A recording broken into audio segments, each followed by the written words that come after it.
Hey, it's JP with Central Idaho Mountain Weather. It's April 13th, 2026. Looking at Bogus Basin right now, getting nuked on.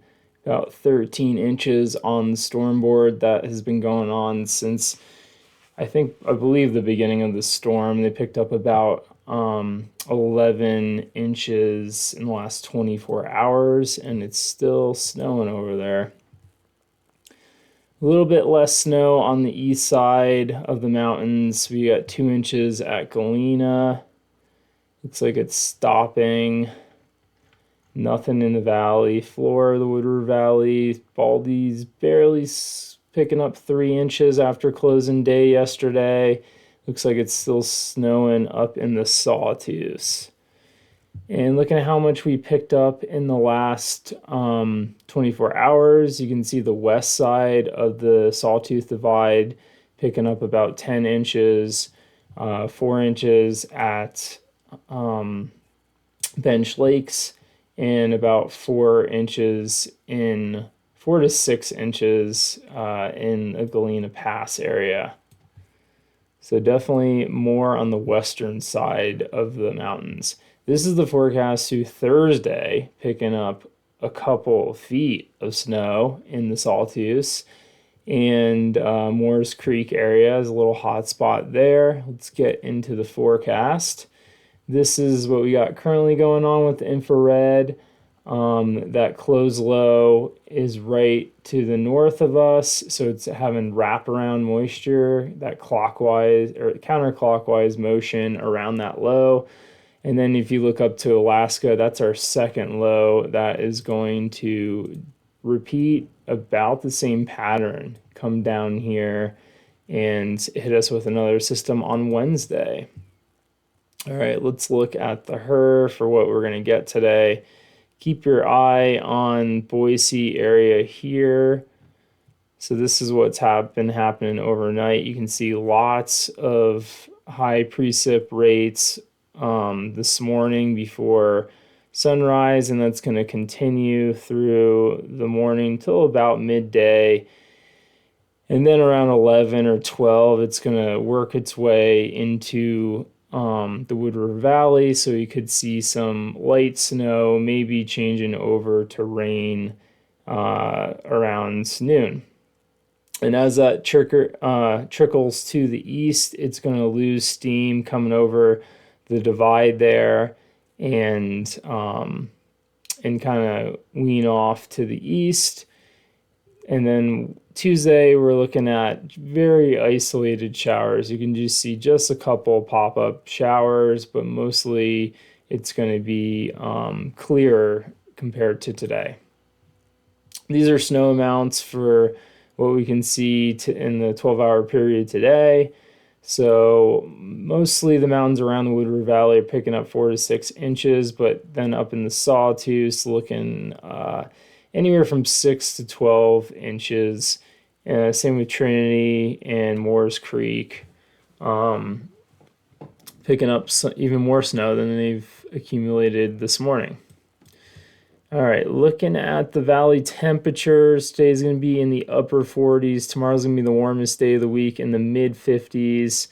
And then we're going to drop down as that cold front comes through, get fairly cold on Thursday in the valley floor, 41 degrees. So if you started planning anything outside, definitely make sure you have some frost covers over it. It's going to get pretty cold Friday night down into the low 20s.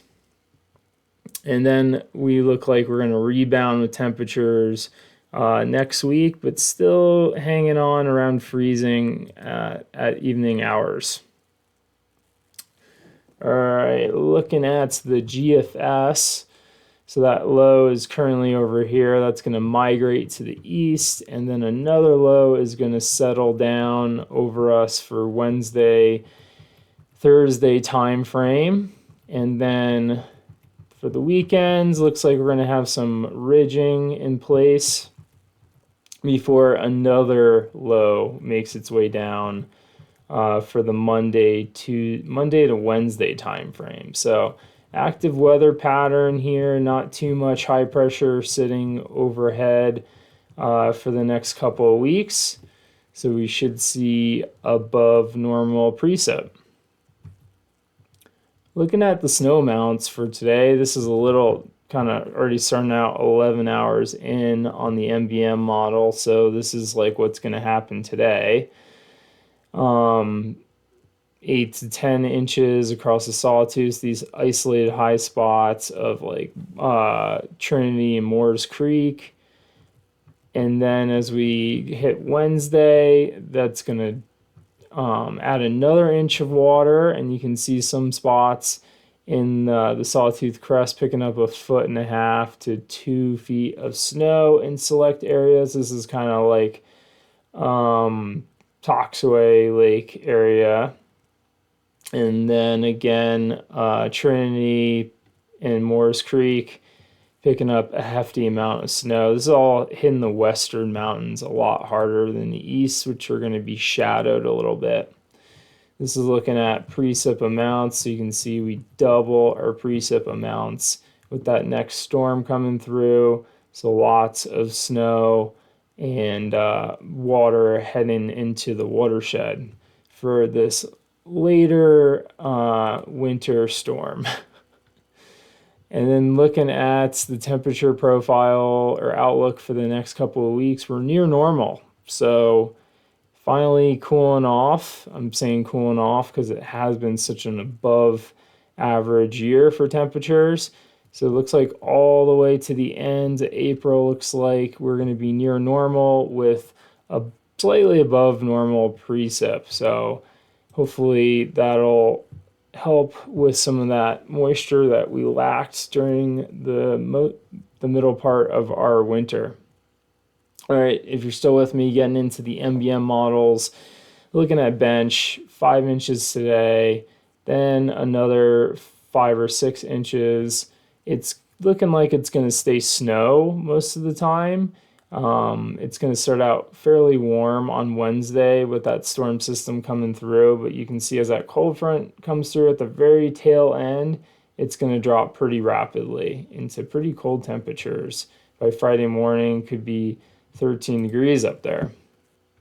And looking at the difference in height of elevation, so if we throw a couple thousand feet on top of Bench Lakes and get up to Williams Peak area, we're going to see an additional 3 inches today on top of Bench, so making it 8 inches. And then by the end of the storm, could see 1.5 foot with an additional close to 2 inches of sway. And that's going to be quite a bit different for south in the pass. Titus is going to be picking up some snow. But certainly not as much as the Sawtooth, picking up maybe around 1 foot by the end of the week. And then even less as you get down in elevation for Galena Summit. That's down to 10 inches, so still plenty big enough snow for a refresh. This time of year, I'm always using CalTopo's Sentinel Weekly overlay to see where my current snow coverage is. I had to go back a couple days because it was kind of cloud cover this last weekend. So the white patches are where the snow is. You can see some dirt over here. The trees get a little harder to see where the snow is. Might do a separate tutorial on that one. All right, but anyways, we are looking like we're entering the third winter here this week and trying to make up for the snow we didn't get during the season.